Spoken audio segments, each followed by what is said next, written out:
तुम सोचते हो कि कल से स्टार्ट करूंगा, थोड़ा और रेडी हो जाऊं, उसके बाद एक्शन लूंगा, लेकिन वो कल, वो तो कभी आता ही नहीं। और एक दिन जब वक्त निकल जाएगा ना, तुम उठोगे और तुम्हें समझ में आएगा कि सालों गुजर चुके हैं और तुम अब भी वहीं खड़े हुए हो जहां से तुमने स्टार्ट किया था। मैं तुझे एक बात बताऊं, दुनिया में 99% लोगों के सपने हेजिटेशन से मर जाते हैं, फेलियर से नहीं। तो ये है 48 लॉस ऑफ पावर का लॉ 28, और ये कहता है एंटर एक्शंस विद बोल्डनेस। ये कोई मोटिवेशनल पोस्टर का कोट नहीं है, ये एक बैटलफील्ड का रूल है। और इसका मतलब सिंपल है कि कभी भी किसी भी काम में हाफ हार्टेड एफर्ट्स मत डालो, क्योंकि आधे दिल से किए हुए एफर्ट्स तुम्हें कमज़ोर दिखाते हैं। लेकिन जब तुम बोल्ड मूव करते हो तो तुम चाहे जीतो या हारो, फर्क नहीं पड़ता, क्योंकि बोल्ड एक्शंस मोमेंटम बनाते हैं और मोमेंटम रिस्पेक्ट लेकर आता है, और रिस्पेक्ट तुम्हें जीत या हार पर कंट्रोल देती है।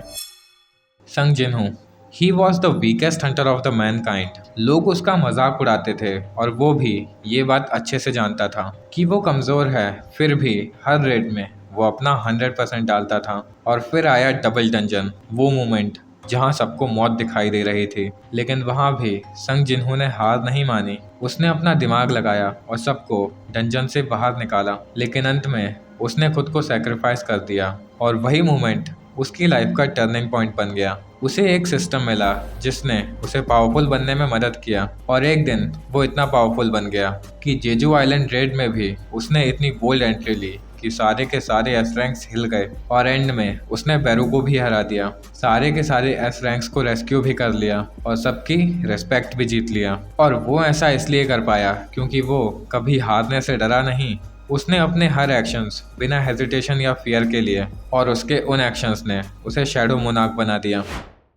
पावर के गेम में तुम्हारा सबसे बड़ा दुश्मन होता है डाउट, क्योंकि जब तुम हेजिटेट करते हो तो लोग तुम्हें कमज़ोर समझने लगते हैं। हेजिटेशन एक साइलेंट पॉइजन की तरह होती है जो तुम्हारे सपनों को धीरे धीरे खा जाती है। लेकिन जब तुम बोल्ड मूव करते हो तो चाहे तुम गलत ही क्यों ना हो, तुम्हारी एनर्जी लोगों को कन्विंस कर लेती है। और अब तुम पूछोगे कि लोग इतना हेजिटेट करते ही क्यों हैं, और इसका जवाब सिंपल है, रिजेक्शन, बेइज्जती या फिर गलत होने का डर। पर तुम्हें ये समझना होगा कि दुनिया तुम्हें तुम्हारे एक्शन से जज करती है, तुम्हारे इंटेंशन से नहीं। और जब तुम बोल्ड होते हो तो लोग मान लेते हैं कि तुम जानते हो कि तुम क्या कर रहे हो, क्योंकि कॉन्फिडेंस एक इल्यूजन क्रिएट करता है, और ये इल्यूजन तुम्हें सच में पावरफुल बना देता है। तुम्हारी लाइफ की हर फील्ड एक डंजन है, फिर चाहे वो इंटरव्यू हो या फिर रिलेशनशिप। इमेजिन करो, तुम एक इंटरव्यू में गए, तुम कॉन्फिडेंट हो, क्लियर हो और सीधा आंखों में देखकर बात कर रहे हो। इंटरव्यू खत्म होने के बाद हो सकता है कि बॉस तुम्हारा सीवी भूल जाए, लेकिन तुम्हारा बोल्ड टोन उसे जिंदगी भर याद रहेगा। और तुम्हें पता है, जो बंदा कॉन्फिडेंटली मूव करता है उसके विक्ट्री के चांसेस एक्सपोनेंशियली बढ़ जाते हैं। हिस्ट्री उठाकर देख लो, अलेक्जेंडर द ग्रेट ने 20 साल की उम्र में अपने से 3 गुना बड़ी आर्मीज के खिलाफ मार्च कर दिया, और अंत में वो जीत भी गया। क्योंकि बोल्डनेस तुम्हें इनविंसिबल बनाती है, शुरू में सिर्फ दिखने में, लेकिन वही दिखावा एक दिन तुम्हारा सच बन जाता है। और ऐसा नहीं है कि सिर्फ संग जिनहो ही बोल्ड था। एक और नाम सुनो, रोरोनोआ जोरो। जोरो ने कभी ये नहीं कहा कि मैं दुनिया का सबसे बेहतरीन स्वॉर्ड्समैन बनने का ट्राई करूंगा। उसने हमेशा ये कहा कि मैं ही दुनिया का सबसे पावरफुल स्वॉर्ड्समैन बनूंगा।